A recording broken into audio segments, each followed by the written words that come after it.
Meeting is now live streaming on YouTube. Good afternoon, as usual.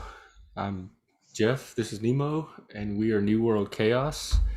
It's just us today, so I think we're just gonna have random chat about whatever comes up. Nemo, how are you? That's right. Yeah, I'm sure we can figure out what inspires us today along the way. But yeah, we're kind of just winging it, and I tried to get some of my nice, cool space theme in the background. That's one of my favorite tapestries. It makes me think of like the mystery of the universe and how weird and crazy it is that no matter how distracted you could get by whatever ridiculous thing like politically that you're hyper focused on or relationship drama, at any point in the day you could just stop and think, we're on a rock that's spinning around ridiculously fast in the middle of miles and miles of nothing. And a giant burning ball of gas ridiculously far away from us is the reason any of this exists. I guess I'm getting into the absurdly crazy stuff right away. I don't know. No, Am that's I? not crazy. I used to think about stuff like that all the time as a kid. I still do, kind of, when I remember to. Yeah. Yeah, I like to try to keep the perspective, bigger picture of life. Is yeah, people seem to get lost in the details more these days with some of the cultural issues and the changes that something that ultimately is probably fairly small becomes like a big problem for people. Well, And people don't contextualize anymore. Like everything has a context to it, and the context has totally been stripped away, and everything's absolute. If you said this word or did this action, it's absolutely racist. It doesn't matter what the context is. They don't even care how it might be different at a different. It is whatever their interpretation is, and that's it. And well, I and rent it some all the time. I'll think of an example, but I'll use a word and somebody will start like picking apart the word, that word you use, blah blah blah, and I'll say, well, that's not how I used it.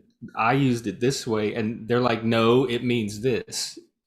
hmm So you're not Uh, like nothing's allowed to have context anymore. well, in those particular cases, like that is definitely a trend, and I think that's different from people. There's like two different things we're talking about here, and there's probably more variations than just these two, but these two come up first. And the one you're talking about, I see that as people that want to deliberately get rid of context because they have an ulterior motive. So they're trying to construct a false reality. Like James Lindsay's talked about this quite a bit. He uses the phrase false reality.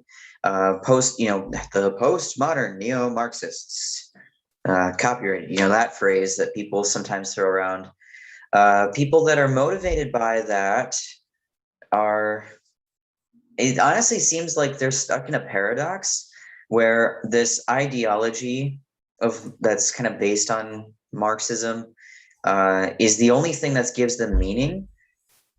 And so they're desperately attached to it so they don't become nihilistic, but they're simultaneously seem nihilistic because then they want to destroy everything that has any real meaning. So it seems like a real paradoxical position to be in. And if they're desperately trying to construct reality, which is absurd, then it's just constantly being exhausted. And you have to mold things a certain way. And it's like that being stuck in something like that. It's like you're lost in the labyrinth of your own mind. That just seems exhausting. But I mean, context then becomes antagonistic because it's literally context is like an environment that they don't control that completely changes what they're trying to do. So they only have control over themselves like any other human being. And context, if you reference that, it's almost like you're snapping your fingers and changing the environment they're in. You're sort of raining on their parade, their ideological parade. But what I was talking about was more of people that it happens to accidentally. They're just lacking self awareness. I don't know how much. I don't describe. I just I assume that I give people the benefit of the doubt, and I assume that they're not doing it, that they just don't know better. Like, I don't assume that they have sinister motives or they're doing it intentionally. I think that the average ordinary person, it probably just doesn't know any better, and social justice stuff just sounds good to them. And so when they do it, I don't know how much people are doing it intentionally or not. Some of them maybe, like, I know there are some on the side that do have agendas and motives, but it, I don't know. I try to be generous in my interpretation or speculation about their motives. But it Mm, happens anyway. Like that doesn't stop from policing the language and all that. Even but they do it because they think they're doing the right thing, or I mean, even if they have the best intentions behind it, it's still annoying and it still happens. I still run into those situations where the context keeps getting um, not even minimized, just not. It's rejected. that thing where they insist on their own reality. So my inner reality is valuable and is the only reality I have to worry about. So when you try to introduce, yes, your reality is valuable and it's yours and you're entitled to, but it's one among many. And there's other realities that are different from yours that you exist within. That's the part, like the little wall that they reach and start becoming hostile and angry, or whatever reaction they have about that. But so I don't mind it up to a point, but its context kind of opens up your individual little subjective world into a larger world that all of us share. And that's what I think they fight against. Like, this is reality, this is what I say it is, and if you try to challenge that or tell me differently, then you're bad, you're racist, you're oppressive, you're hateful, you're harming, all of that. Yeah. It's, I mean, I don't try too hard to make sense of it. I stopped bothering with that. And well, I mean, even when I do decide to try and make sense of things happening and people's reactions, especially from say an ideological standpoint, I try to skip the surface level stuff and go underneath because I really think that it's a deliberate thing for a lot of people that is driven by this desperate attachment to their ideology. They're convinced that's what gives them meaning. I mean, really, it is people that want a dragon to slay or a crusade or something to protest. They fantasize about that giving meaning. And I'm trying to go to a deeper place and not just stay kind of stuck in the same merry-go-round. And why would protesting or a crusade or slaying a dragon give people deeper meaning? I have a hunch that it has a lot to do with people being antagonized by childhood experiences where life was just too predetermined. It was already set up for us and it was already controlled by adults. And I, especially if free play is interfered with, that kind of takes out the childhood magic of life. Well, now the world is predetermined and controlled. What's left for me to do? I want to do something that's original. I want to do something that's unique and that matters to people, that's impressive to people, or that's like really cool. Something that really helps people, that's meaningful. I think people actually legitimately desire those things, even if their actions don't always make it look that way. So in being lost in the labyrinth of their mind, it's like somewhere in that mess, if their matrix is threatened, they see it as like the whole house of cards is going to fall down. And where is the meaning that they're looking for? This reminds me of like the difference between my perception from what happened to me when I was ostracized last year from my job and other people in those positions is they would see it as if the community they're a part of is being threatened to be taken away from them. But I saw it as, and then so like, okay, they see that the community's taken away and then they're ostracized or canceled, they're screwed, and now they're just in the wilderness alone and everything's done for. So people are terrified of that. But I saw it as every time somebody was lying or contributing to slander or harassment or trying to manipulate me and protecting the people doing the wrong things, that this was just more evidence that this community was bullshit and it's all just a mirage. And I was already in the wilderness the whole time, but worse because I was in their labyrinth. So I think people don't, that's a disconnect where people don't realize it and they don't want to actually consider it because they're too emotionally driven. But I don't know. I'm musing on things, so take it or leave Yeah, it. I mean, it's a good idea. I don't think there's just one cause for any of it. I think that's probably true for some people, which you described. I think another thing is herd instinct. Some people I think they're just following the herd. I don't even think they realize that they're just kind of. I know people like that from back home, kind of church people. They just go along with whatever the church crowd says. They don't think about it too much, and they just go along with it, simplifies their life, and then get to the next fun thing that they're doing that day. And so I think some of this is just that. It's kind of just that herd instinct. This is the current fad. People are absorbing it kind of mindlessly and without even knowing it. And so it could be a lot of stuff. Some of the people that I know personally that seem attracted to it are getting absorbed into it. Every single one of them seems to be for good reasons. Like I know these people. I trust every one of them. Their motives. They think they're doing something good for the world, and they may be.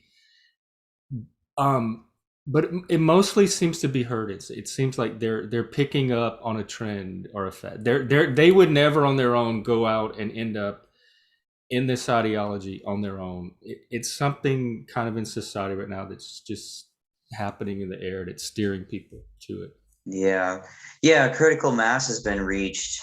And I did not intend that as a pun on critical theory or but Oh, I a didn't even catch critical it. So mass has been reached where it's not like, say, Scientology or cult like, I mean, this, I think social justice is very cult like. I was definitely surviving a cult for a year when I was in my last youth mentorship job, but uh, Scientology, as an example, is still mostly on the fringe. Like they get people kind of into it, but they have to be tightly controlling that back and forth and make it mostly a one-way street so that as people are drawn in, you slowly reveal more crazier parts of the ideology and you're starting to kind of separate them more and more from the outside world. That's really the only way cults maintain themselves, is that they have to be separated from the outside world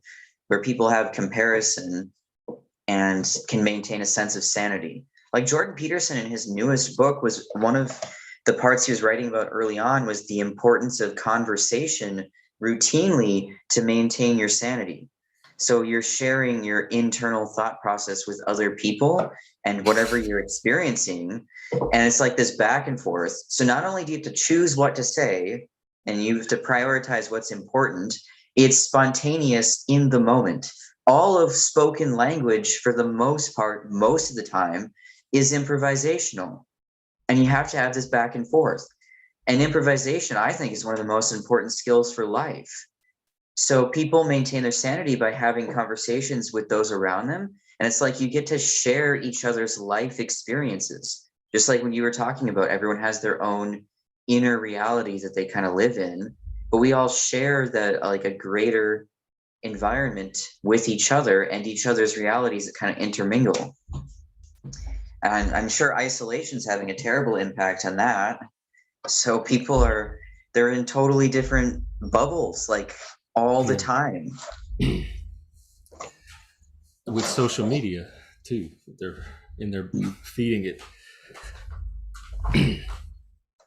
Yeah. Actually, I am not really active on social media almost at all. I suppose we're live on YouTube, so you could count that if you will. Feels way different, I gotta say, to be I in a don't count live Zoom. conversation. I count Zoom as social media because that's where I do most of my social media, but Yeah, I don't count this because of his social media. Social media where right. people are talking about it pejoratively. Yeah. When they're complaining about a certain set of issues where, for some reason, video really changes everything. That makes a big difference in format and structure and how people behave. But let's say with like Twitter, Facebook, or I don't know, Instagram, kind of the giants of the social media world. I'm not on any of those, and I'm well. I mean, I am. I dabble in Facebook for Messenger, but I literally don't follow anyone. I don't even use it. Like I'm not even paying attention. I'm kind of clueless. And honestly, I almost don't even see a need for Facebook for me. It's literally like it's just defunct. It's just for communication with people, almost like texting. But when people complain about some drama that happens on social media, I honestly feel like I'm completely out of the loop of whatever their conflict is. And when I try to kind of figure it out, that everyone's having really strong reactions. So it goes back to your whole thing about context and people being absolutist. It seems like when they're in an emotional state, really all they care about is winning, and they're just reactive. It's like an unconscious reaction. It's like they all of their built up misery needs an outlet to go somewhere. And so when it gets triggered, they just get completely carried away. And that's Yeah. kind of my observation as an outsider with social media. And it happens in person too, but feels very foreign to me that people are I'm just like, why is this such a big deal that two people who would otherwise agree now refuse to talk to each other? Yeah, over something on social media. That used to Yeah. happen I used to be a big, like AOL in the chat rooms, gay.com, and that used to happen in the chat rooms all the time. People, and we all knew each other in person too. So we all hang out in person at the parties and the bars and get along fine. And you'd go in the chat rooms and people would absolute feuds, like fights for months and months over stupid little, somebody said something in the chat room and or something that happened in the chat room. And so I watched it a lot with that. Like the internet, the chat room world was its own world, which its own set of drama that was separate from the world we all lived in when we all hung out in person. And somehow the one didn't stop the other from having conflict over stupid little stuff. That's That medium was just another- right for it. Like that is just right for that. I've seen it happen on Discord too, more recently during COVID. yeah. Yeah. Did you, I don't want to go into this too much on our podcast necessarily, but did you hear anything about Helen Pluckrose and Karlin Borisenko had some conflict, and now a I bunch of people are trying to saw pick sides? I saw what you posted, and I watched Carlin's video She breaking it can down. be a little I bit didn't watch all of it though, so I don't intense. have the full picture of it. Yeah, well, there are people a couple of people in Counterweight in the Discord that really wanted us to pick sides. So I kind of jumped in when I was annoyed with really not wanting to pick sides. Like there is an important topic that is like the public topic of their conflict, and that is it was really based on strategies on how to help employees that are negatively affected by social justice. And Helen Pluckrose wants there to be more laws in the US so that you can use the legal system. And Carlin does not. Thinks that those laws would actually hurt the employees and trap them as much as it would the employer. And for that part of the topic, I am more sympathetic to Carlin's side based on my experiences as an employee and having seen people wrongly targeted and being like counseling youth with jobs and so forth. So that's just kind of the rundown there. But I was very annoyed and just kind of I just did not see why it was important or mattered at all that some people in Counterweight wanted people to pick sides, like personal sides, like here's your team now. And I thought that was really a little surprising to me because it seemed like the kind of thing that people in Counterweight would criticize. It didn't really gain any traction, so maybe most people don't think that way, but it was fascinating to me to see so now I guess when somebody has what they perceive as a more personal connection to a public figure, they feel a need to defend that public figure. And I have a hunch that it also has to do with the breakdown of trust, that people are kind of grasping at straws and they don't even know what to do because trust is completely falling apart with like cancel culture and all those issues. Yeah, it's fallen apart in my personal life too around this kind of stuff. So I'd say that probably is true. I didn't think about that part of it. there were so people were coming into the Discord saying pick sides, like y'all need to pick sides over this issue. Yeah, well, one person was pretty adamant about their opinion, and a couple of people kind of dabbled in conversation, but and then I kind of jumped in as one of the main people responding, was kind of some of the stuff I said just now. I, I think we're trying to do something good that's very needed right now, and I think Mhm. we're going to be more effective if we can not fight amongst ourselves like that. So it helps our long-term cause to not have this kind of stuff happen, but they're Yes. both adults. They can do what they want with their Twitter feeds. Yeah. Yeah. Like my opinion of Helen Pluckrose and Karlin Borisenko has not changed almost at all as a result of this. Like very, very minorly, you could say, as just part of the daily experience of, life goes on and new things happen and things change very slowly over time. But like my opinion has not really changed.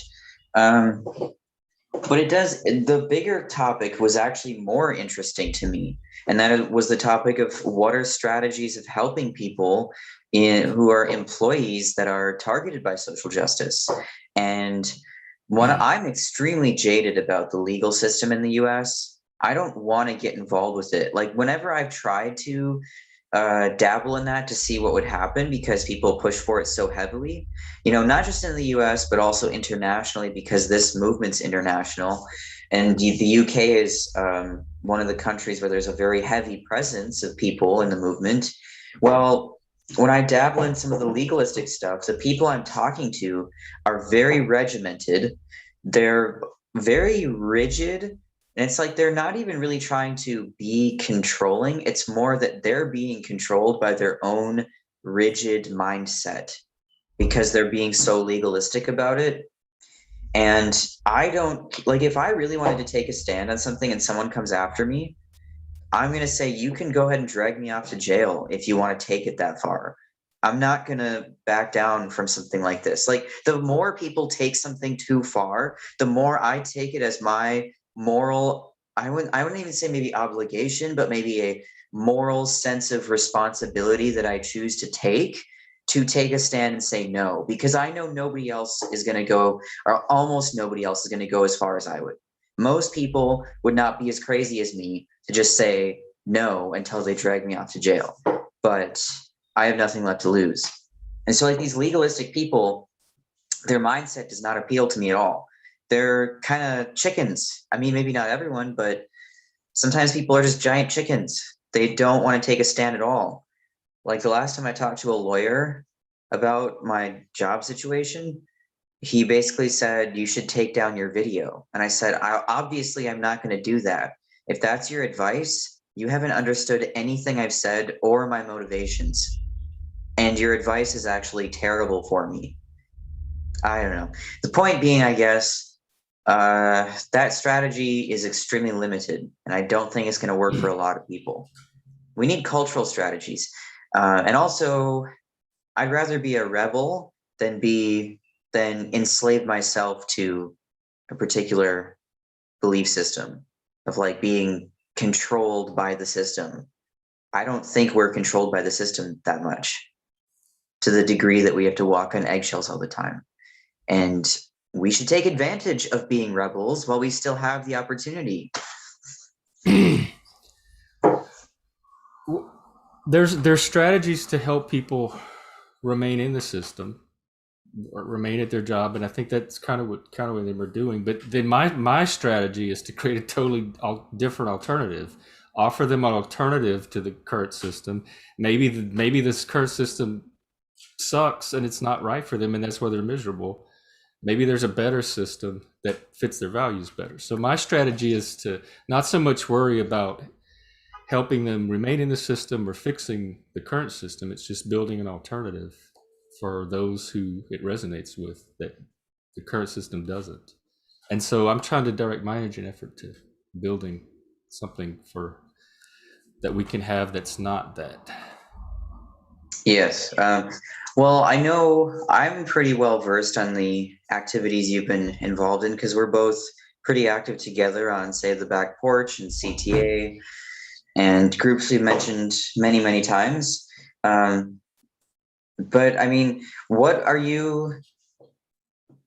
kinds of alternatives are you trying to create specifically? Like the Back Porch, I guess, is a Zoom group, but I mean, people probably are more motivated if it's practical things, so they can feel free to leave behind something they feel chained to, like a job.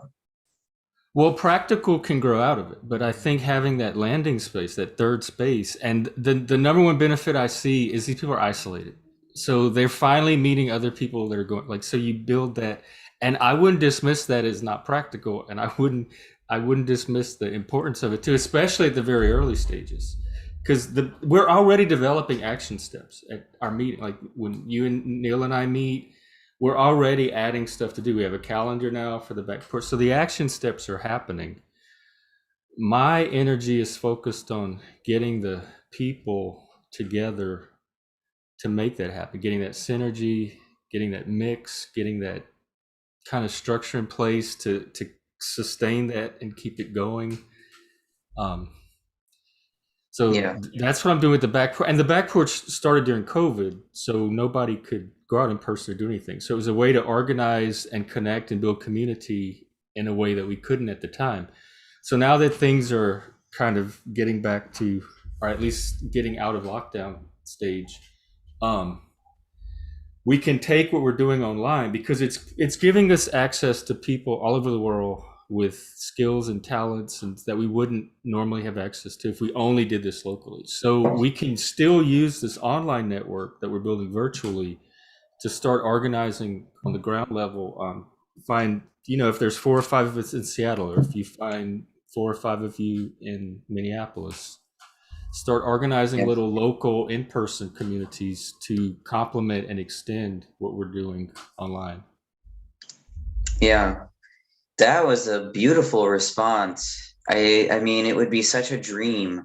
I can tell that what you're trying to do really is like it's similar to Meetup or maybe Toastmasters, something that has chapters and they have local chapters in different cities.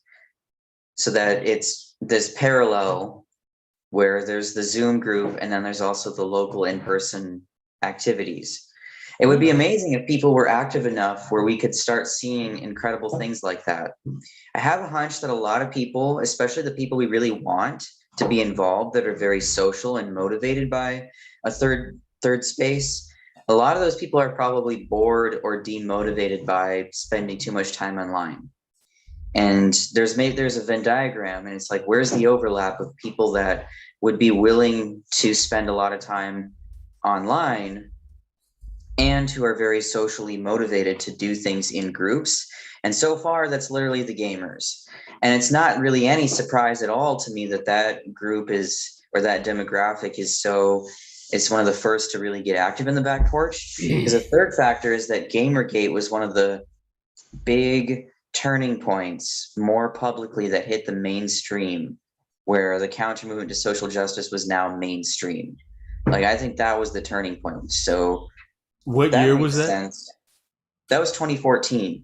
So like I'd already been in the counter movement for like and 2.5-ish years by then. At least that's when I had discovered that there were actually other people out there that were critical of this stuff and not just me, around 2012. Yeah, but 2014 was a really significant year for that. But point being, it's not, for multiple reasons, it's not surprising that gamers are really active compared to anyone else, like in our groups. But Well, before we've we been went, getting a lot of gamers lately, and we started doing more. We do video gaming, we do online board gaming, we have role playing groups. So we are getting a lot of gamers, and what you're saying is true. I'm finding. So if you're a gamer, come play with us. Come join yeah, the we're party. really, it's incredible because it's like we're in the stage of anybody who joins now is essentially an early adopter. So that gives you a lot of power and opportunity in the sense of it's wide open. It's like we're building a new town in an open field, and all we got right now are a couple of tents and need people. Well, the back porch was designed originally as the idea of a platform where other people could come and build on. So they could bring their stuff, their passion, their interest, something they wanted to share. They could do a class. We had people that taught an art class for a while, art, and so it was designed for people to bring their own ideas and start building and growing and sharing their particular vision with the world. And so Yeah. it was doing that for a while too. So there's it can do it again. Yes. Yeah. I mean, I'm glad that we got me and you and Neil, because three people, I think, is enough that you can create the sense of the regulars. So I the think we have eight. more than that now. I Yeah. really am very pleased with the little group that has kind of Mhm. been spending time around this podcast and on the Discord. Yeah. Yeah. So the podcast is doing, I think it's doing some good stuff. Like we had the Gray Defender on the show quite a few episodes back now. I don't know what that was, like 6 or 7. And he was awesome. We had a lot of good feedback that he was a really good guest. He's clearly what you would call an independent thinker.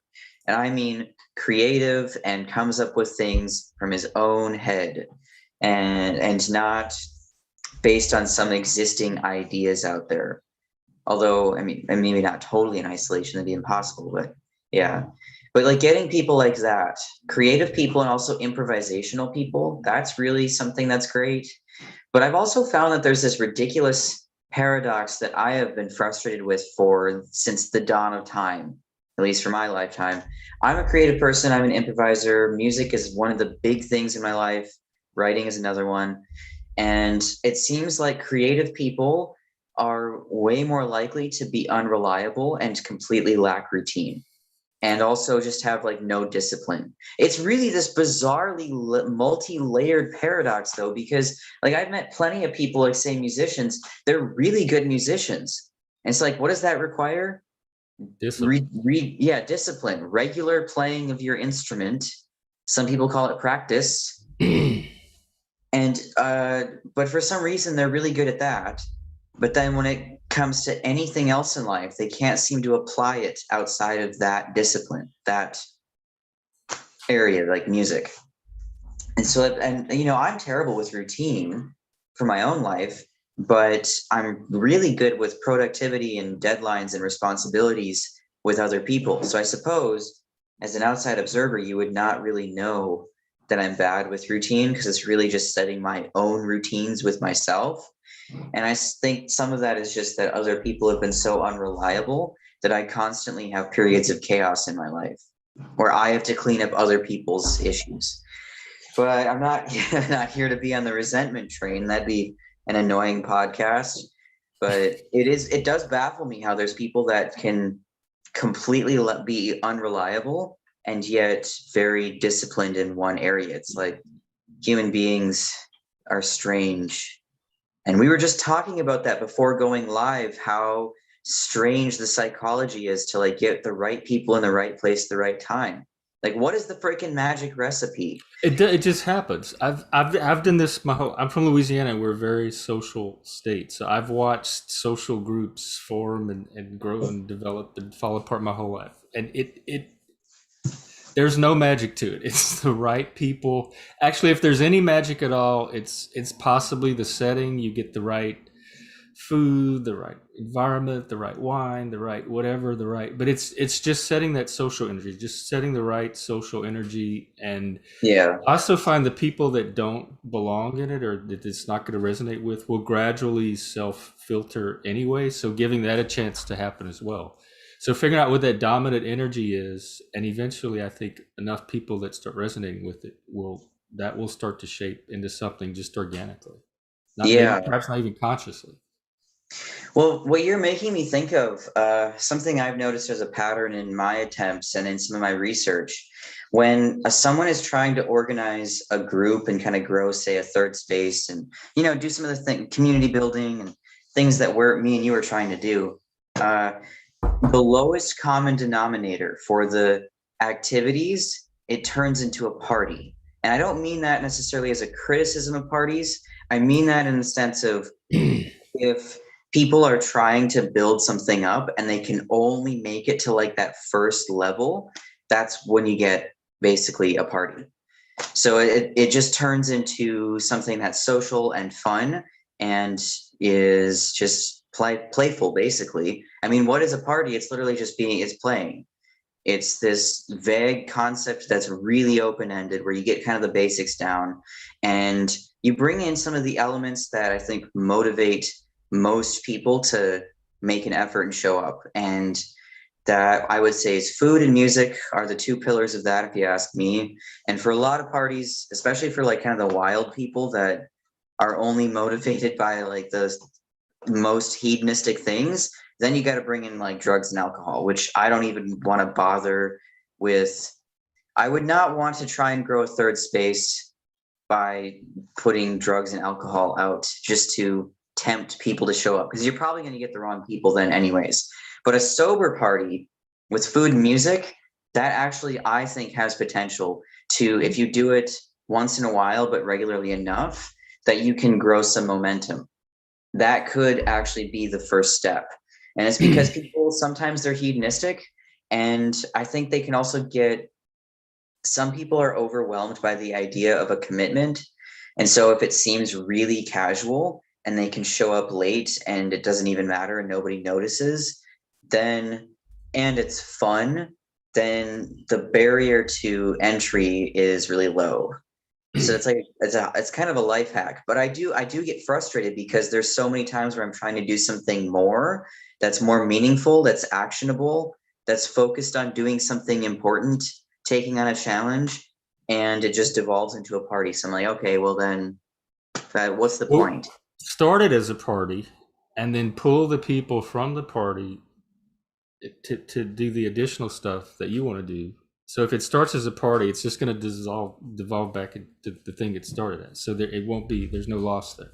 So let's make a party and keep it going. And as the party's going and you find the people that are suited for the activities that you want to do, go off and start doing, like, not everyone's going to want to party all the time. So there's going to be people that want to come and build and create. I'm one of them Yeah, too. yeah, Growing up, our house was the party house. Our house we had a single mom. It was four of us and a single mom. So all our friends could come over and do what they wanted. The rules were very relaxed. And we were kind of that third space growing up. I had a crowd of friends. My sister had a totally different crowd. My brothers had totally different crowds. So at any given moment, there were this random collection of people from who knows what background at our house. And there was usually partying or music or fun. People would come over and watch movies. So I kind of grew up in that third space with all of these different types going on. So I've seen this in action. And it yeah, does work. And the key is to take it beyond that. Like, and not with everybody. Let the people that want to stay at the party, but give the people that want something beyond the party something to do when it gets yeah. to that. But I That's think starting with the party, and I mean, he doesn't like a party. Get as much people. We have a lot of fun on the back porch. So, mhm. just, like, as far as I'm concerned, that's part of what we were doing, is kind of having a little fun party space going. So Yeah, start with that. It brings people together. It's casual. It's relaxed. People can get to know each other. Start making mhm. connections, and then from there, I think you'll see something that's more than just a party kind of start to develop. But that's not a bad way to start at all.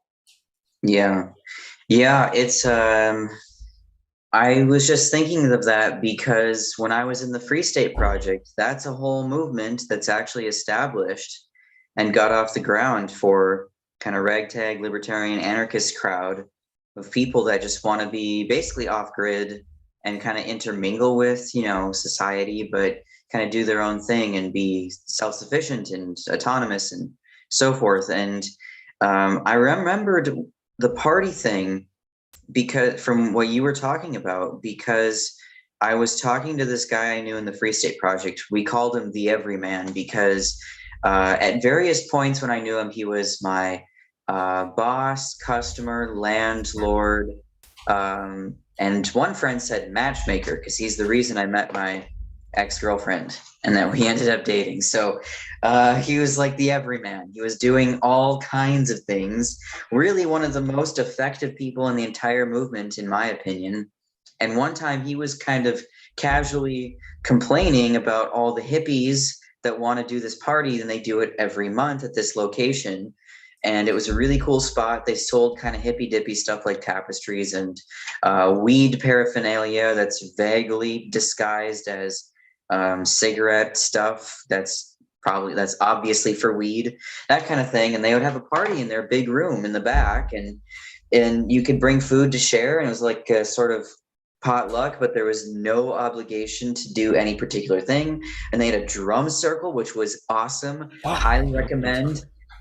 And there you could dance in the middle of it. It was a big enough drum circle, and there were tons of people that go to this thing. It was fantastic. It was one of the best things in the Free State Project.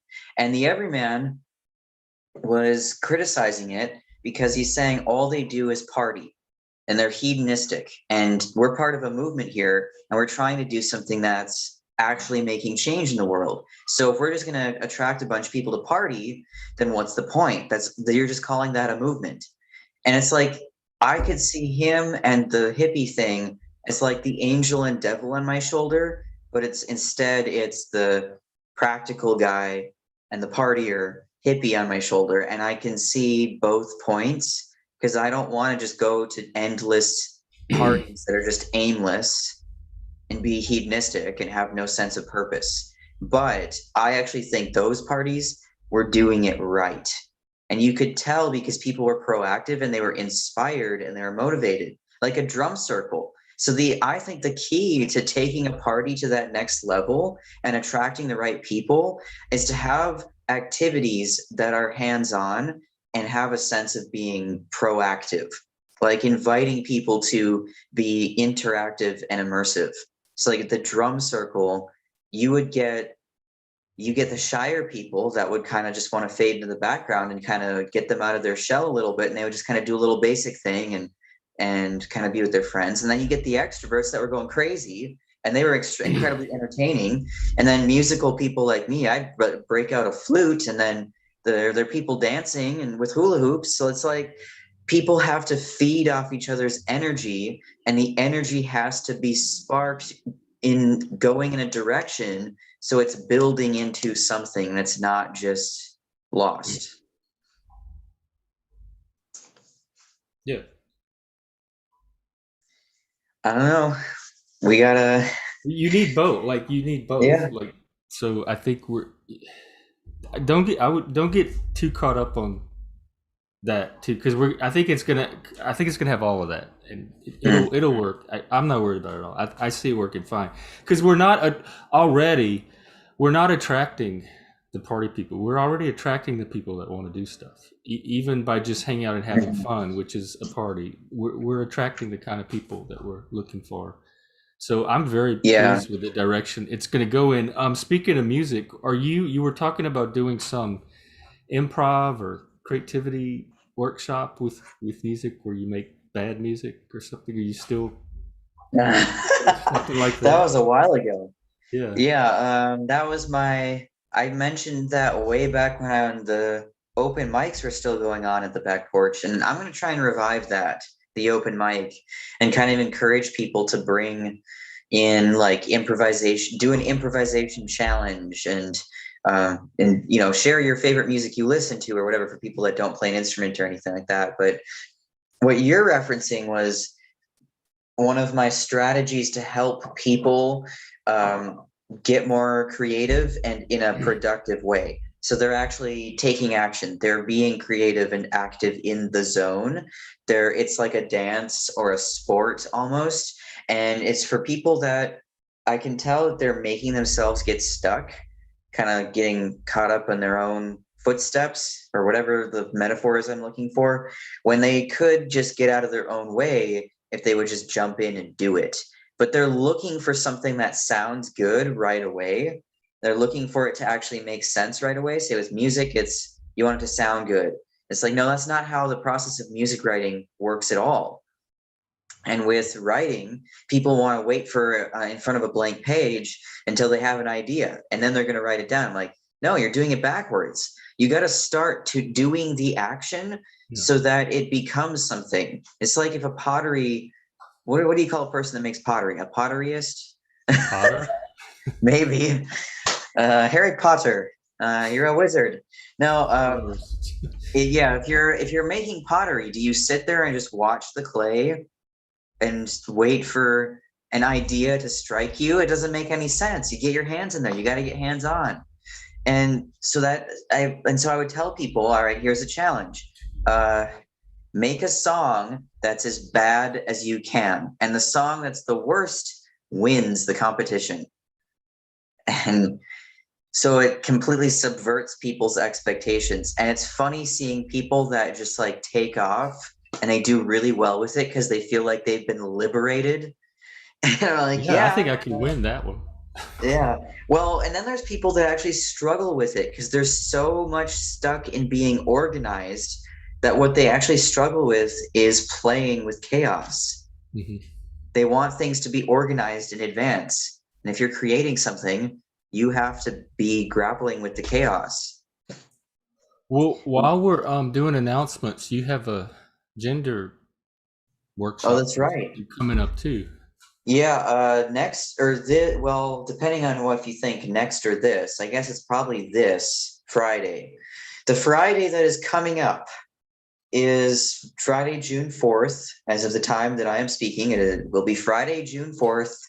And I will be hosting a casual, open ended discussion on transgender, detransition, and other gender issues. So, really, non binary, queer, transgender, even people that say have intersex conditions, or if you know somebody close to you that went through those things, people who were in romantic relationships with someone that has any of those characteristics.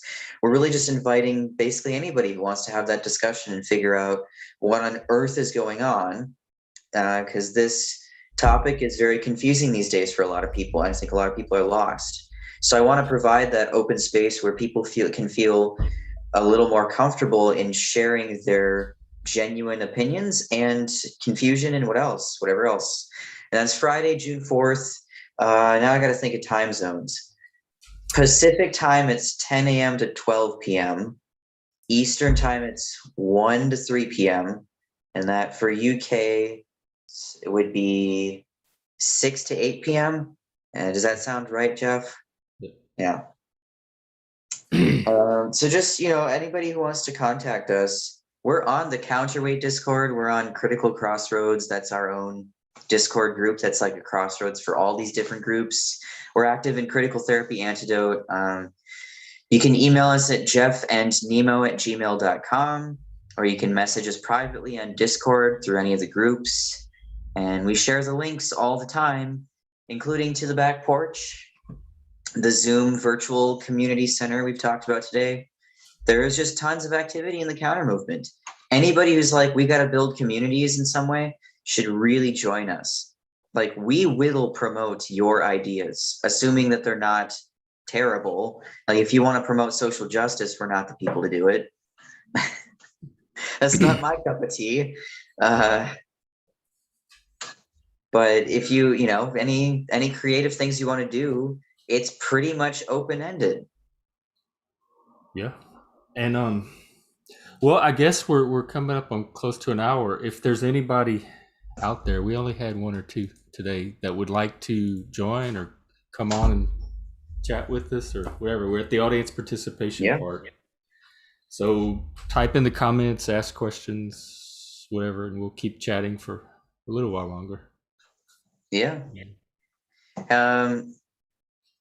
Jeff, are you seeing any comments or viewers right now? Or is it No, more of a quiet we had two, one right now, which might even be me because I keep it open while we. Yeah, I'm well, probably our viewer. yeah, sure. Well, we don't have a guest today, so Well, that we had makes talked about, we were talking about a little bit before we started about the direction to go with this podcast at all. So Yep. I like the podcast because I like the community building element. I like the people that have been showing up. I like the conversations in the comments. I like the activities on the Zooms that have been happening afterwards and throughout the week. So that's really my draw is the people, the guests that have been coming on, the audience participation, all of that. Yeah. And so I That's what keeps me doing it, and that's the part I'd like to see grow and increase. Yeah. Yeah, we need to broaden our horizons because we're mostly marketing within the groups that we're already in, and we're not really marketing anywhere that I would call the general public.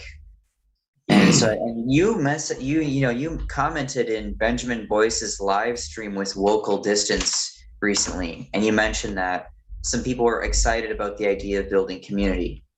I also want to keep going with this and build momentum and just keep the consistency going.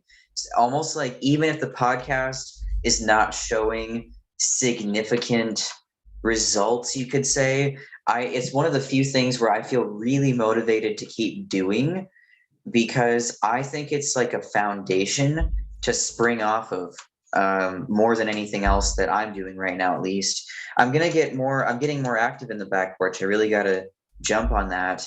I'm moving this weekend, so once again everything's chaotic. But the reason I see the podcast in particular as a springboard is because I just won this camper van in auction, and in a couple of weeks, in the middle of June, we're going to drive it back across the country, across the U.S., from the state of Georgia to the state of Minnesota, back home for me, because the auction site was in Georgia. So it's just been utterly crazy. And it was really fun to just see a new area.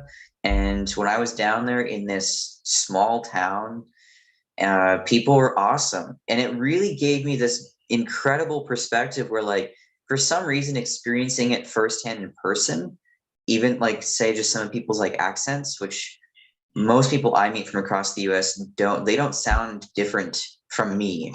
But I had to go to the deep south to finally hear some differences, like the border of Florida.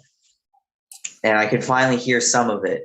And just like the way people interacted, they were so genuinely friendly in a way. And they were not trying to people please, because they'd be sarcastic, they would make jokes, or they would criticize, and then they would ask your opinion, and then somebody would give their real opinion. Someone's like, well, I love this thing, and someone else is like, I think it sucks. And then they just like joke around and just like enjoy each other's differences. And I'm just like, I haven't felt this way with the except, like, there's a few exceptions, but like for a stretch of time, I haven't felt this way probably since like junior high. And that was incredible. It's like, once I get this freaking camper van back up here and we actually take this podcast on the road in person, and we actually start interacting with people that are building the communities in person, and then we can push like video that and have live interactions with those people, that's a game changer. Like, if we're in the counter movement, it is social, it's cultural, it's economic. And I think that's precisely what I want to be doing. It's traveling around in a camper van and bringing in-person interactions to the internet. That sounds so appealing. It really does. I have nothing going on. I had no plan. I lost my job just before lockdown, and I had no plan for after. So I was in chaos. I was thrown to chaos, and then it froze for over a year. The chaos got suspended, and now it's thawing, and now I'm in the chaos again from a year ago, and I have to figure out what to do. And so I would totally be up for doing something like that. I'm ready to get out in person.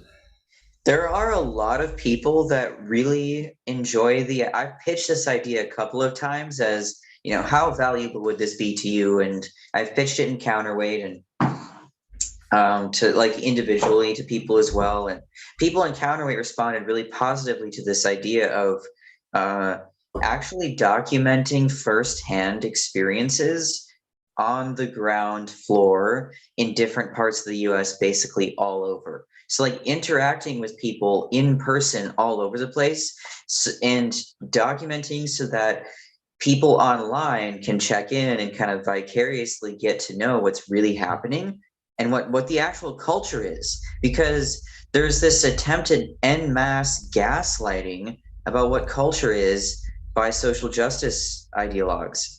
They're trying to force a false reality on people, and it's getting disorienting. And there's also, there's certainly multiple threads of lies and ulterior motives.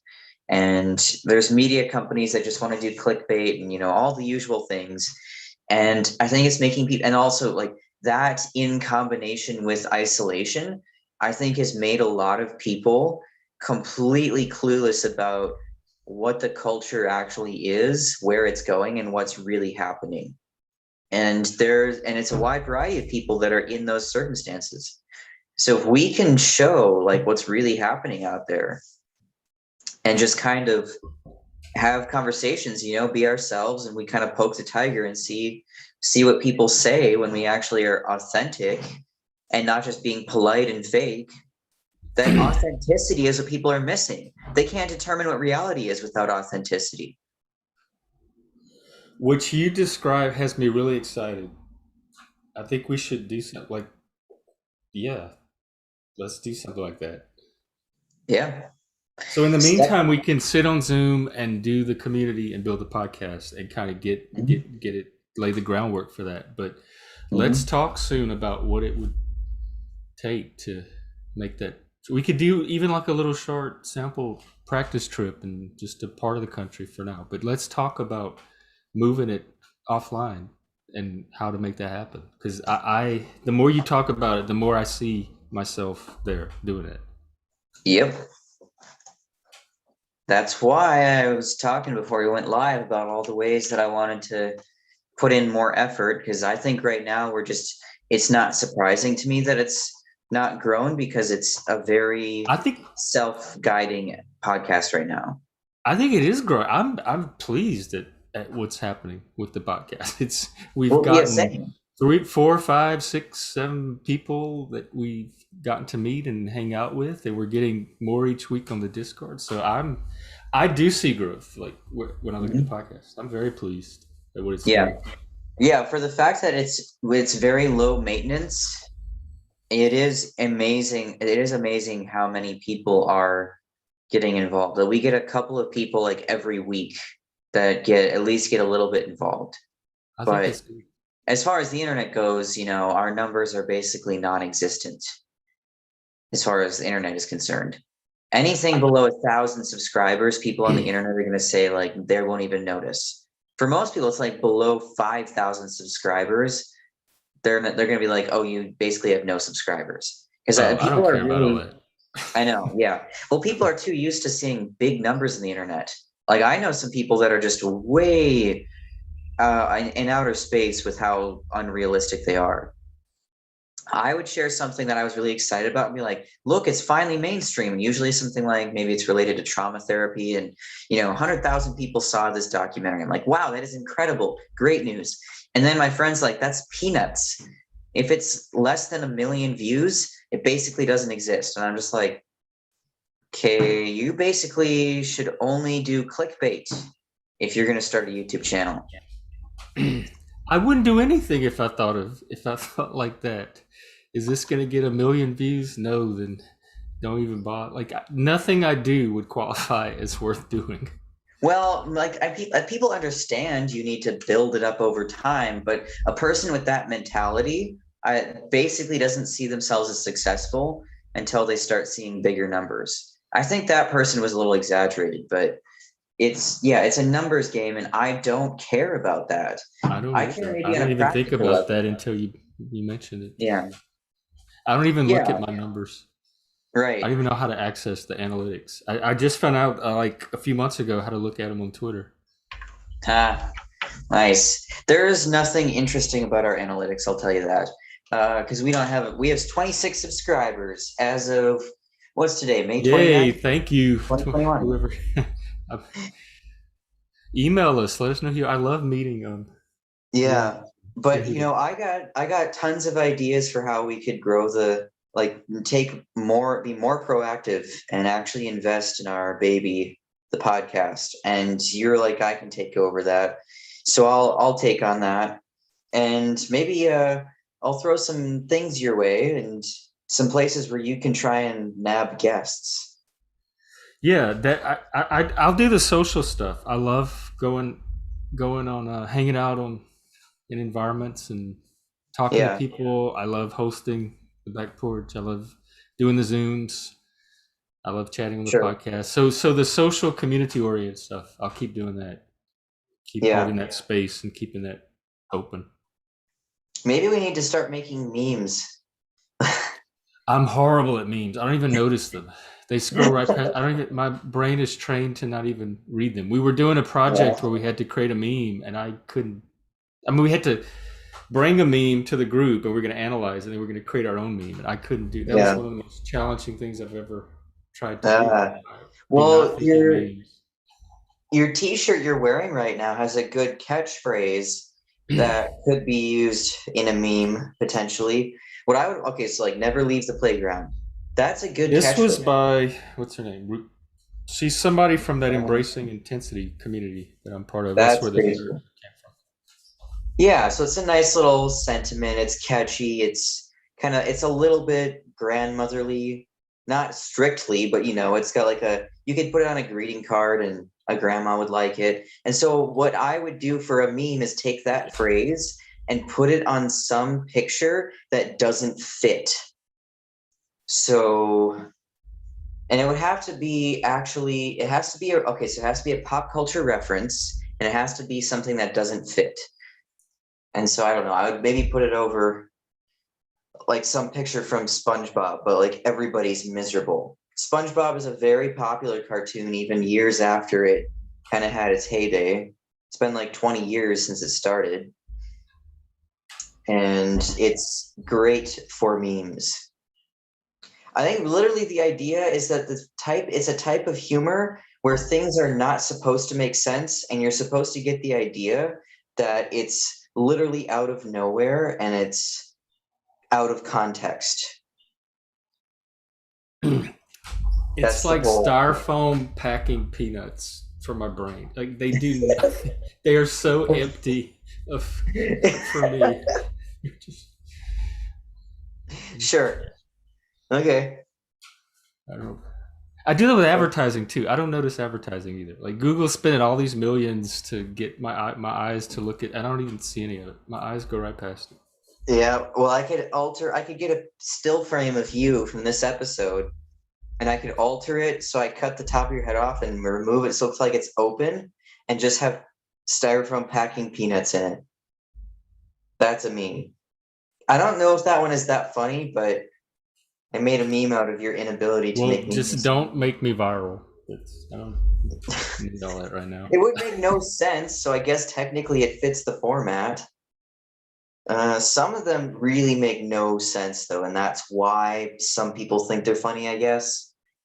I also get confused. I guess I'm an old man. I'm not visual, like comic books and stuff like. I have a very hard time reading comic books. The pictures totally throw off the story for me and take me out of the story. So I'm just not a visually oriented person. Yeah, I guess that makes sense. I'm not that visual. I think I'm probably average or below average a little bit. I'm a very tactile learner. So I wonder if today's conversation with like the things I've been talking about are partially because I'm a tactile learner. And I don't know, people say they have learning styles, so maybe that's a thing, maybe it's not, maybe it's overblown, but I know that I'm very hands-on. I actually think that might be a trait of learning in general. And people learn better if they're doing something physical routinely. Some people, I learn immersively. If you want to teach me how to do something, just put me doing it, and I'll pick it up as I do it. Like when we play board games, just start the game, get the piece on the board, and start the game. Don't spend an hour explaining the game because I'm going to pick it up as we go, and I'm not going to remember any of the explanation anyway. Same. My memory is terrible for people just like going on and on, like Charlie Brown's parents. The sleepy teacher. Maybe me and you should play a board game on the back porch because it sounds like we actually work the same way when it comes to games. Do you know Race for the Galaxy? That's the one John and I play all the time. It's a card game and there's an AI for it. I can teach it to you one day and you can start playing with this. But there's board game websites. There's kind of board game simulators that you can play any kind of board game, but there's specific websites dedicated to some particular board games. And so there's many opportunities to try board games online. In fact, we used to do Sunday mornings. We used to do board game Sundays. John and I would sit there for 3 or 4 hours on Sunday mornings, and people would come and play online board games. So we could even have a little board game day, like a little Sure. weekly board game thing. Yeah, I haven't heard the Race for the Galaxy one, but that sounds fun. I know Cards Against Humanity had an online version of it. Yeah, we play that all the time. They love that on the back porch. That's Oh yeah. Well, Cards Against Humanity is so ironic because it's like what a example that shows that cultural changes in the last 30 years have been absolutely bizarre. Because I think that like for the last say maybe 100 years even, culture has developed in a lot of countries that has become more open and accepting, less shocked or offended by things. And I think that was generally the trend. And we had like a heyday maybe in the 80s, 90s, and the 2000s. And for some reason, and then like the 2010s, like the 2000s and the early 2010s, it started to flip. And it seemed like the internet really took this openness to a whole new level. Like if you look at early YouTubers like Shane Dawson, his early YouTube stuff was what parents would say is inappropriate for kids, blah, blah, blah, whatever, or offensive, whatever, gender, race, LGBT, whatever jokes. But it was funny and it wasn't literally trying to attack people and I don't know, belittle them. It wasn't anything like that. It was just ridiculous, and it was just ridiculous humor. There's no other way to describe it. But for some reason, about a decade later, all these people decided that he needs to be done for because his early work is now offensive. So it's bizarre because now there's all these YouTubers the early YouTubers who were literally at the right place, right time for this freaking renaissance that 10 years later ended up being in the wrong place in the wrong time. And it's a very they're going to keep doing it to each other. And 10 years from now, someone's going to come and do it to them too. That's what it seems to be, because they're revising culture and history, and they're going to come along and have to keep continually revising it as each generation comes up. Yeah, it was really bizarre to me because when I was in junior high, that's when the early YouTube stuff was happening. And I remember we all really liked Shane Dawson, and we would make like gay jokes that we thought were funny when like the movement of LGBT was incredibly popular at my school. Literally the guys that were most popular among the girls were the ones that came off as gay, which made no sense to me. I was like, so if I want a girlfriend, I need to be gay. It made zero sense in reality, but it literally just amounted to a bunch of teenagers that were really enthralled with the LGBT movement. Like it was really popular. Yeah, so I think that's kind of a precursor. And bisexuality too. Yeah. It was all very trendy for a while. Yes, it was trendy. And so we would make those jokes in like Shane Dawson style humor. That was our thing back then.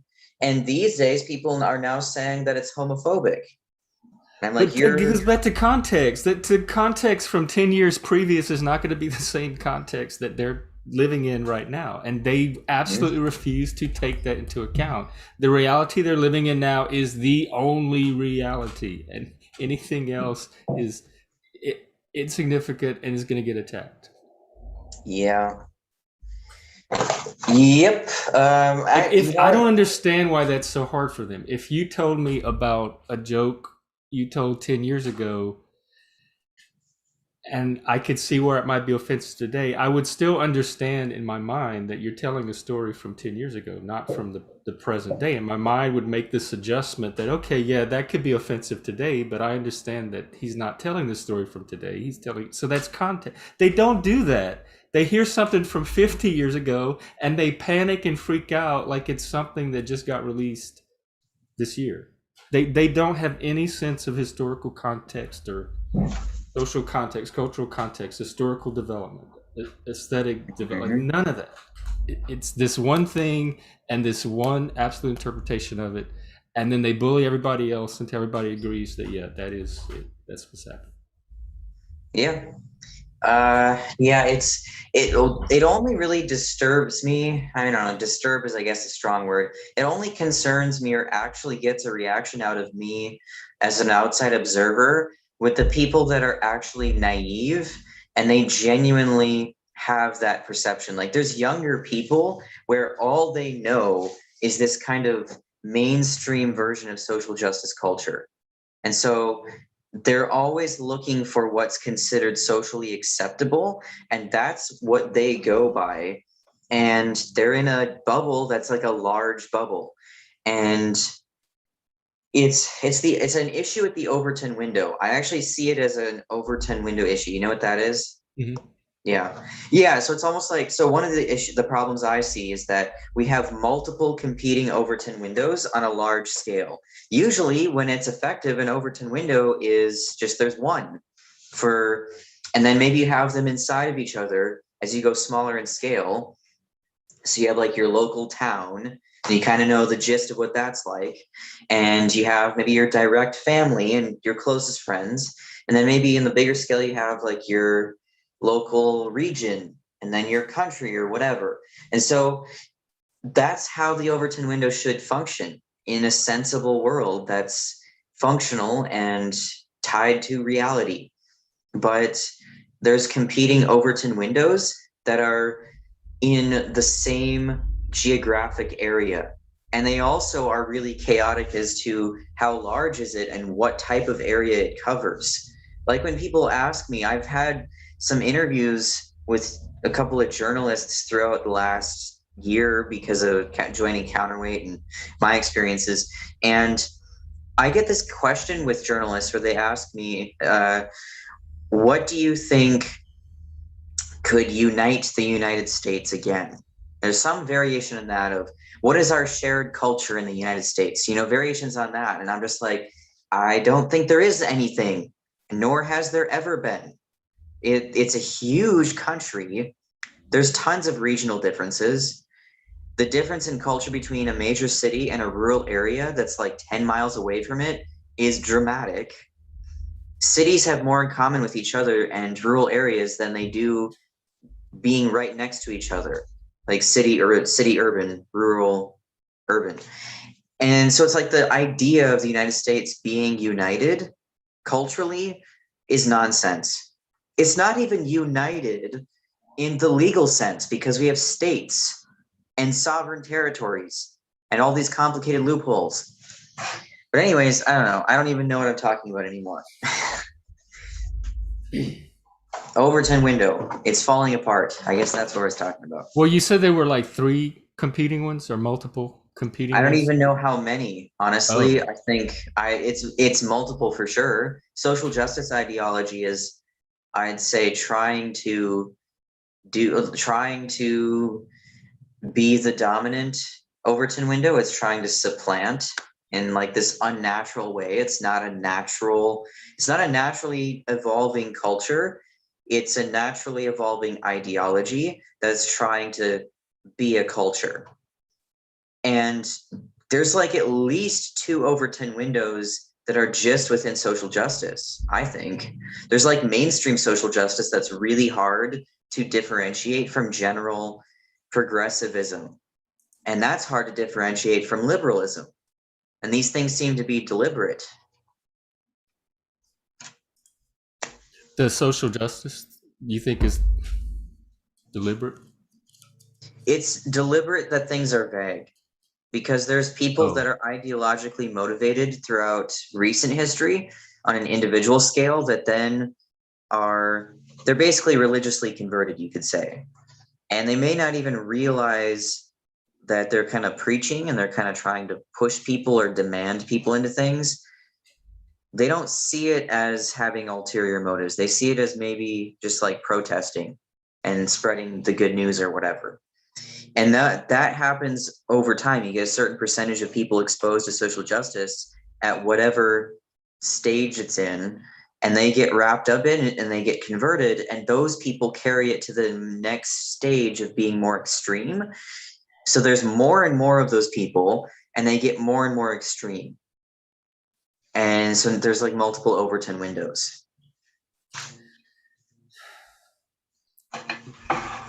I I kind of think it's going to wane out. I don't know if it's going to just keep growing and growing and growing. I think it's going to peak and flame out. I think it's actually in I think social justice is dying out, and it has been since at least 2014 with like Gamergate and that kind of a thing. Probably since maybe around 2010 or 2012 is when I would probably put the range. And I really do think it's dying out already, but it appears very slow because we're in the middle of it. That's my prediction historically going forward. If we go forward and like years later look back on this time period, it's the middle of its deathbed, but it doesn't want to go peacefully. It's kicking and screaming and fighting, and it's going to destroy everything around it that isn't self-protective along the way. Well, it's not going to destroy me, my stuff. Yeah. Well, if people prepare accordingly, you can. We got plenty more opportunities now than than we did for most of human history when it comes to these kind of problems. To me, it's more of a religion than even the Marxist stuff. It's more religious than Marxist. And I think of history like in the beginning when Christianity was forming and they had all these competing sects, and then Protestant Reformation, and then you have all the religious fight. So religion tends to split and fight and do what it's doing. So this seems more like religious war. Like when religions get together and share a space, they seem to fight each other. There seems to be conflict over ideology and religion, and that's what this wokeness seems to me. It's like another religion that arrived on the scene and is now fighting us like religions do. Yeah, I could see that. I had Because to very America's not a Marxist. That's a European import, but America is definitely a religious country, Protestant particularly, and yeah, that has the mark of America all over it, the religious element to it. sure. I had to run downstairs quickly and plug my phone in. My phone was about to Well, die. it's coming up on 3. Do you want to call it I a? mean, we can We go till the end of the show. My phone's plugged in now. Things are good. I wanted to respond to what you said there too. okay. Well, It's an interesting statement that you kind of compare, the religious aspect versus Marxist, because I know that's been commented on a lot recently, that in the last couple of years, people in the counter movement have started to question, like, see social justice really as a religion. And it really starts to look like it too. Like there's people that are repenting for their sins or whatever, and there's rituals, and the language is very otherworldly in the sense that it's hard to tie it to reality. So there's all these like different factors that make it feel like a religion when you actually experience it. And its manifestation in groups is very cult like. yeah, And I I don't. almost When I'm talking with the woke, I don't feel like I'm arguing with Marxists. I feel like it's the same thing I get with I'm arguing with Christians, or when they're talking to me and trying to push the ideology on me. It feels like what Christians do, not like what Marxists. It definitely feels. The parallel is to my experience with other religious groups and their tactics, not with Marxist philosophy or ideology. yeah. Well, I almost wonder if this is what happens when you get like a Marxist religious person, say a Marxist fundamentalist Christian.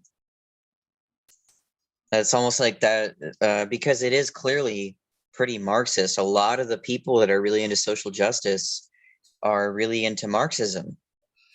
Yeah, like the ideology probably has Marxist underpinnings, but the religion, the ideology itself, like the way it operates, the skeleton of it is the same as religion, is the same as Protestant Christianity here in America and other religions.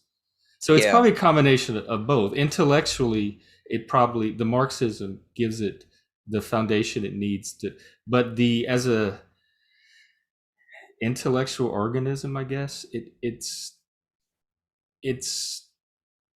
form seems to be more of the religions that we have here in America. than they do Yeah. a European Marxist form. Yeah.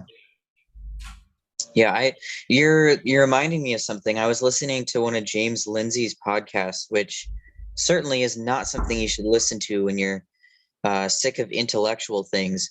It's very entertaining, certainly, or like very, but it's just like so dense.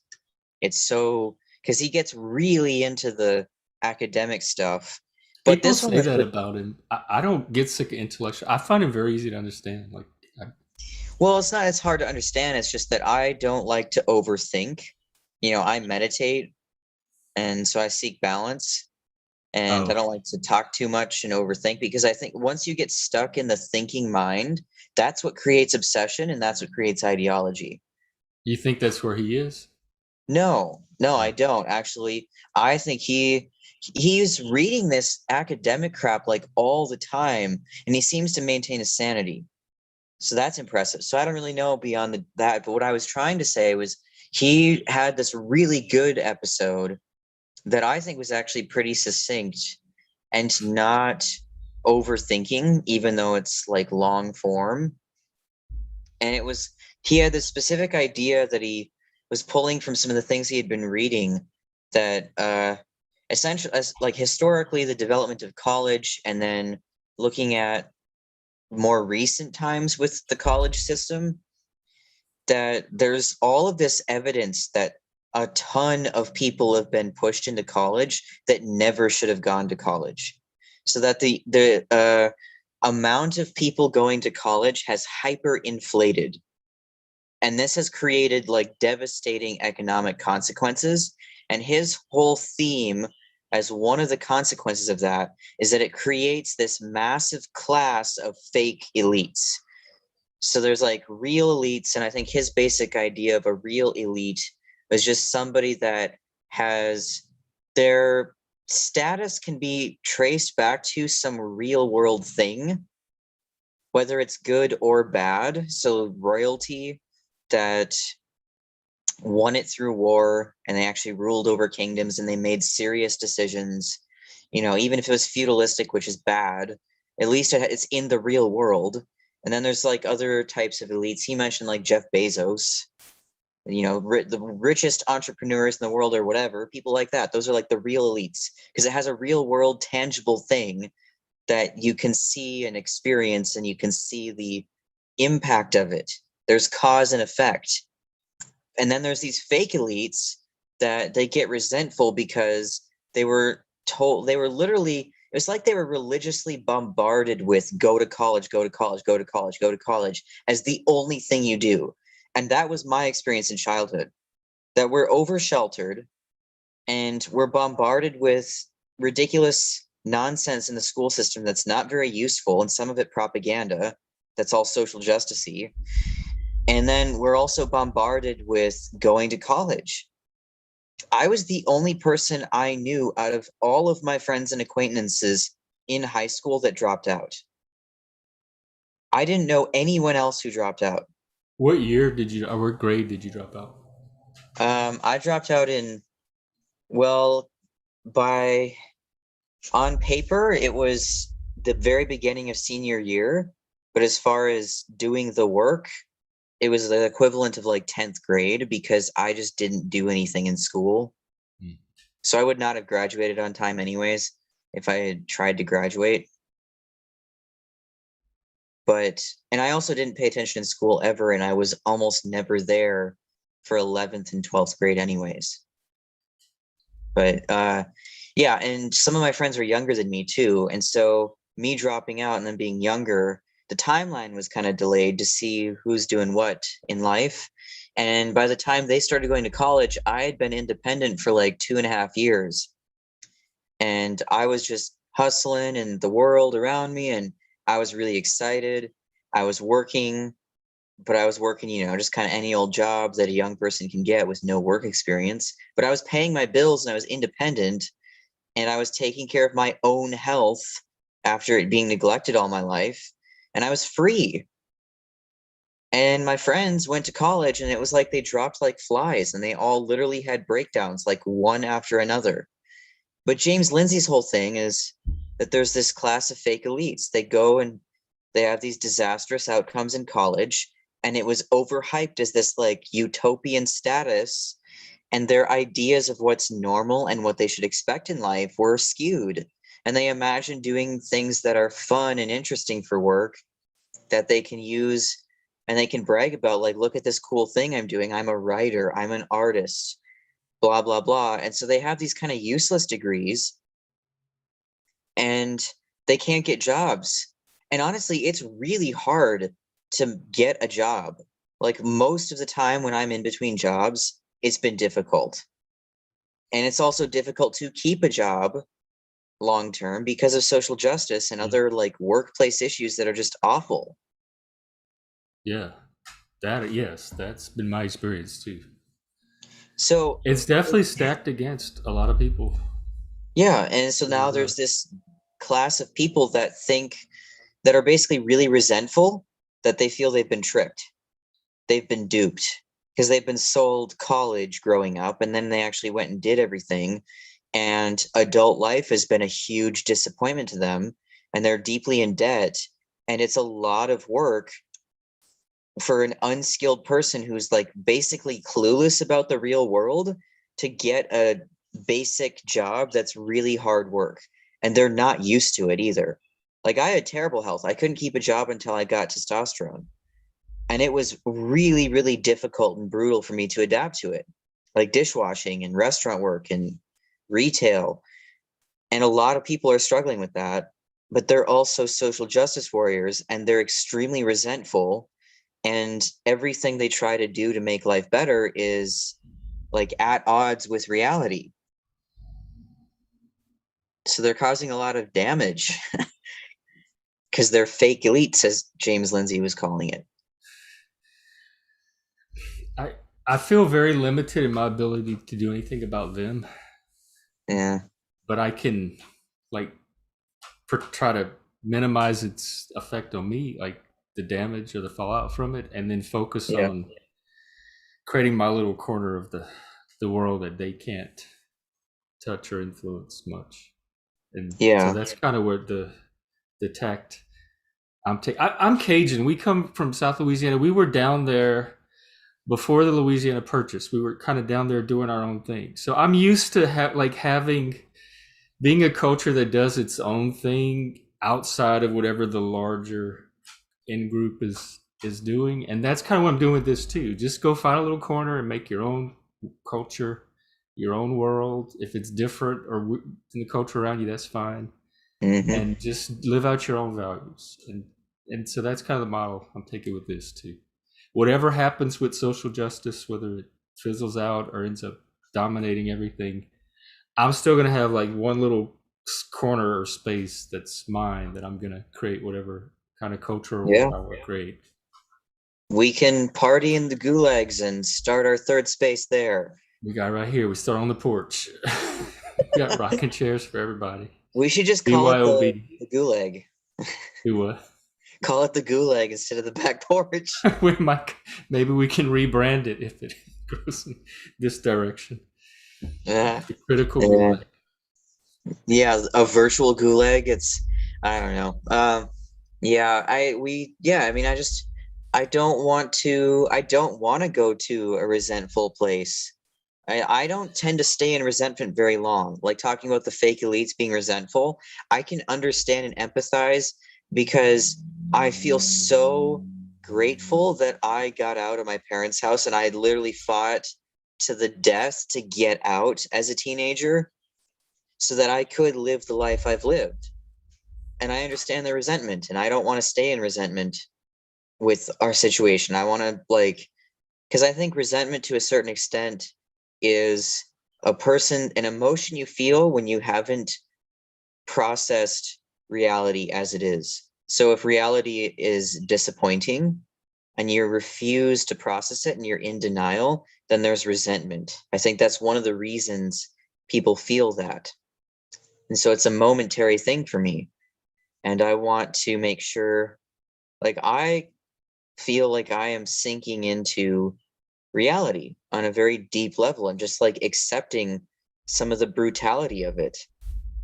the brutality of the loneliness that a lot of people deal with, and that I get to basically experience their insanity because I've lived with so many people that are really struggling.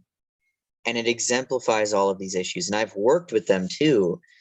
And it's not just social justice, the issues are much bigger than that. And it's just accepting that those are the things that we are dealing with. And it's, in a way, honestly, it's liberating because now we actually know what we're dealing with. And instead of being clueless and continuing to wonder why it's hard to build this movement, is the good things take time. It doesn't seem hard. It just seems slow. Like it should be happening faster than it is. But the actual like the path forward and the work involved is not going to be that hard. I don't think. It's just I think it's timing. It's the right people, the right time, the right pace, and Yeah. more than anything. And that's the organic. Those organic elements that you kind of just kind of make room for, and then they happen. Yeah. I think it's going to be tough and it's going to require a lot of effort and time and energy and creativity and improvisation and also some risk taking. I got But all. I'm thinking about like taking the camper van on the road. We don't know Yeah, what we're going to encounter, I think it'll especially be if we're fun. like if we're really public and we continue to be as public as we have been with this show and the fact that we don't support social justice. When we take this thing on the road, eventually, if we have great success, we might need to have a third person with us that's our bouncer, we like our won't be able to security guard. go. We won't be able to go to Walmart anywhere. Why? We won't be able to go out in public shopping. Walmart. No, Well, but you can see public figures in the counter movement that go to things in person. They do get targeted by like Antifa and BLM. And are you sometimes, serious? I don't take yeah, any of that seriously. I don't know what I would do if I got targeted by a BLM. I would think I was like on a candid camera prank or something. I would wait for the man behind the plant to there's come out and tell like no, I would not know how to take that seriously. If somebody dressed in black walked up to me and said, "I saw you on a podcast, you evil racist," and then started attacking me, I don't even wouldn't even know how to react. That's so out of a comic book to me. I will send you some videos then. Like, I don't think it's widespread and really common, but I do think it's growing. I have worked with people that sympathize with Antifa and are or part of it even. Like I've been around people that in my old youth job because it was tied to housing. There were people that wanted to form a group and go as or they were part of Black Bloc as tied to Antifa. They're kind of similar overlap, and they would go and take over one of the abandoned luxury apartment buildings. They're abandoned because there's so many of them that it's a huge over surplus in the local economy. So it makes no sense. And it actually is ruining the housing market here. It's a huge disaster, but because it artificially raises the property values and it's just nonsense. Well, so Black Bloc decides they want to take over an apartment building and they want to go squat in it. They want to be squatters. And these are people that I've like worked with. These people have jobs. It's not people that don't have jobs, that maybe to some extent, but this is more of a problem than people realize. And if you're a public figure that's going to places in person and you're documenting online where you're going and you have good traction and you have a ton of publicity, most definitely you're going to be targeted by some SJW protesters and it could get dangerous. I've seen the videos. Well, I It had just to worry depends about on the where you're same going. thing being gay growing up. So it's I'm used to walking out my house and knowing that society may have a Yeah. reaction to you, but now it's about growing up was about being gay. Like leave your house and look over your shoulder because somebody might harm you for being gay, or they might stop being your friend. Now it's doing a podcast. Like worry, leave your house and look over your shoulder because you do a podcast and somebody might attack you, or somebody might take you off, like stop being your friend because you do a podcast. And now that's the new equivalent. So whatever being gay was back then, like threatening in some way to people, the podcast is now that. And I don't Yeah. understand it. I just can't fathom that mentality.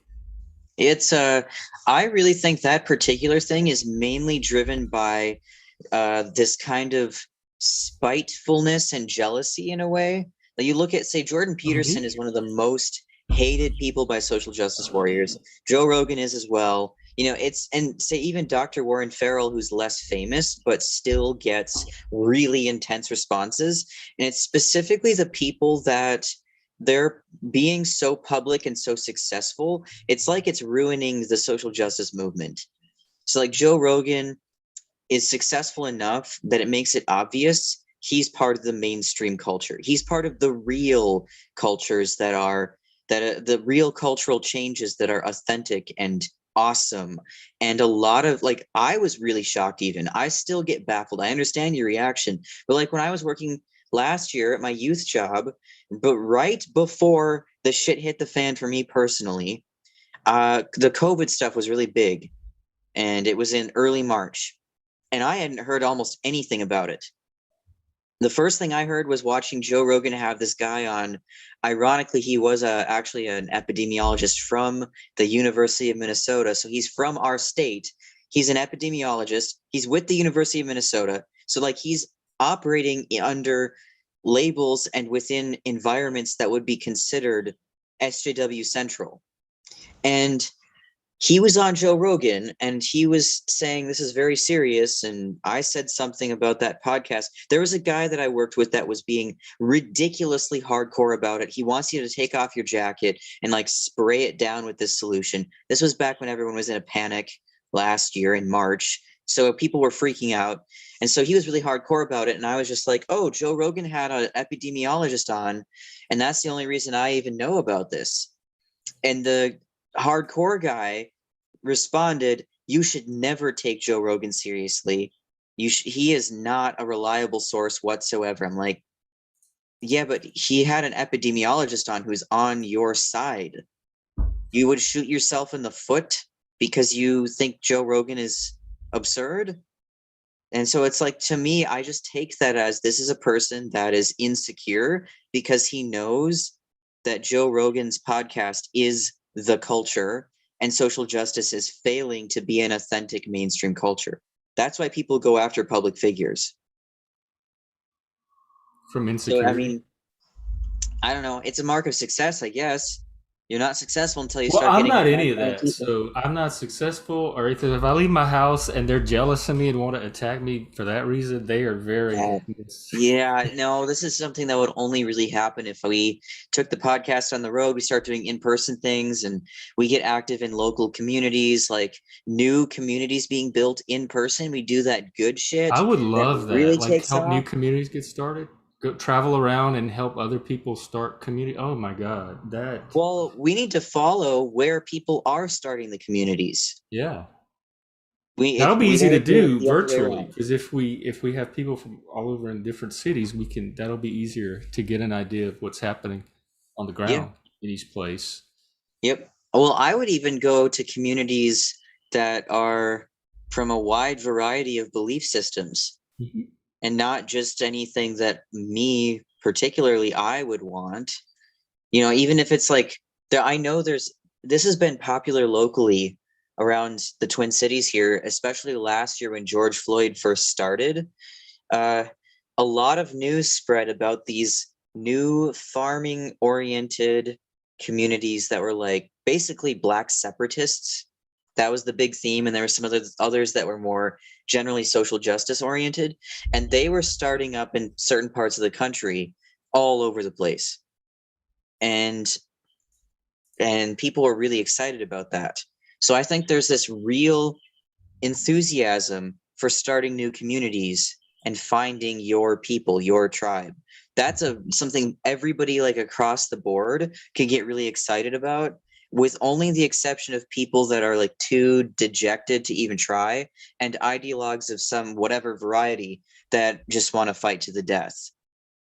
And so let those people fight to the death if that's what they want to do. But it is a really popular idea to go start communities. But for some reason, it's really hard to get people to actually start. And I think it's actually because people want to be in person rather than being online all the time. And so if we can start tying this to in-person things, that would be really significant. Like have people start their local chapter Yeah, of I support. think we are. I think we are getting there. That's where it's going to head as I people think the find each only other in each city, each location. Yeah. The only other detriment I could see that certainly has slowed me and you down is that people are afraid of being public. And so That is the other thing, and I'm that's so invisible to me because I'm not, and so I don't always pick up on when that's a factor for people, and I know that it is, but I don't ever know when it's there in the background somewhere, but I don't see it. yeah. So, Yeah. well, we'll get there. Like I said, I'm very pleased with how things are going, and I don't know. I have nothing else to say about it, but optimism. Amen.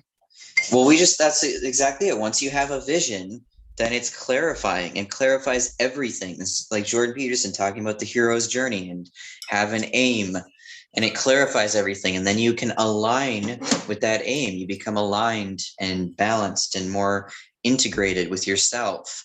Life makes more sense. People need these things.